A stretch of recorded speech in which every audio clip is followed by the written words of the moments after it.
Pelo menos 600 mil pequenas empresas fecharam as portas no Brasil e 9 milhões de funcionários já foram demitidos em razão dos efeitos econômicos do coronavírus. Isso não é um número que a gente tira da cartola, não. São dados de um levantamento do Sebrae.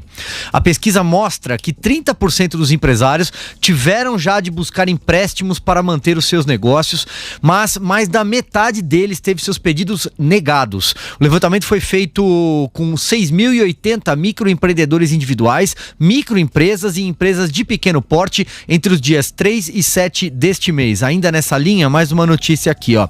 A Associação Comercial do Paraná soltou um comunicado incentivando os comerciantes do estado a retomarem as suas atividades na segunda-feira, dia 13. A decisão atende a, abre aspas, pedido da maioria dos associados e tem como objetivo amenizar os graves prejuízos acumulados pelo comércio com o período da quarentena. Tá aí, portanto, mais um termômetro, para usar a expressão que o Zé Maria acabou de dar, e com números, Augusto Nunes. Temos números e não são números agradáveis. Aí, diante disso, você vai e faz uma campanha dizendo assim, empresários, não demitam. Como é que eles vão deixar de demitir? Eles não têm dinheiro para pagar. O que eles vão fazer? Agora não pode abrir nada e aos poucos você vai vendo aqui uma porta aberta aqui, outra ali. É de gente que não aguenta mais. É de gente que pretende sobreviver e pretende continuar pagando salários.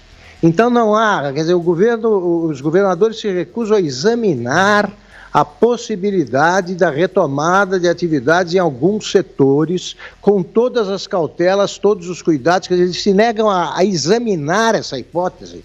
Em vez disso, eles prolongam a epidemia, só prolongam a quarentena, só prolongam, aí voltamos, aproveitando o assunto, eu queria lembrar a vocês, eu prometi procurar o seguinte, que o Silvio disse que são 20%, já, né, dos casos de contaminação, 20% o número de recuperados. Isso, no mundo 22,5% completamente recuperados, são dados do mundo. Agora vamos ao Brasil. Tem 19.638 casos confirmados, registrou 1.057 mortes, no mesmo levantamento aqui recente. Se discordar de vocês é porque é questão de horas aí. 173 recuperados. 173 eu conheço. Eu posso apontar, do endereço, telefone. Eu conheço. Como é que pode ter no Brasil 173? Sabe quanto isso representa sobre o total de casos no Brasil? 0,9%.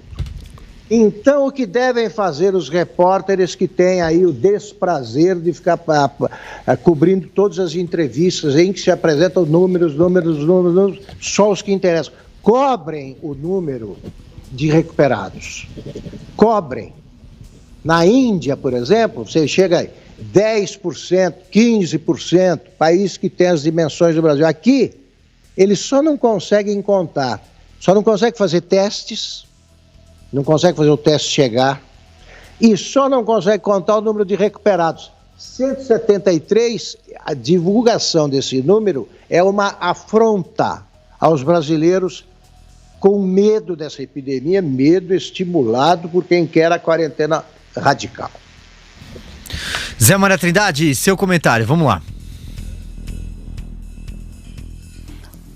Silvio, eu sou um defensor da micro e pequena empresa. É evidente que o Brasil e o mundo precisa das grandes, as megas corporações, elas regulam. Houve um momento que se discutia muito isso, achavam que a globalização levaria a um estado geral de que as grandes empresas que substituiriam os países, né? Então não importaria, isso tese, que não se confirmou, até agora pelo menos. Não importaria de que país você era, mas sim de que empresa você pertencia, fazia parte. Então, as mega empresas, elas cresciam num ritmo muito grande e depois se viu, e eu assisti um congresso de empresas da área de supermercados, né, de que o maior concorrente de uma mega rede de supermercado dos franceses, os franceses dominam aqui o varejo brasileiro, de que o grande concorrente, na verdade, não é o outro supermercado, mas sim as mercearias de bairro.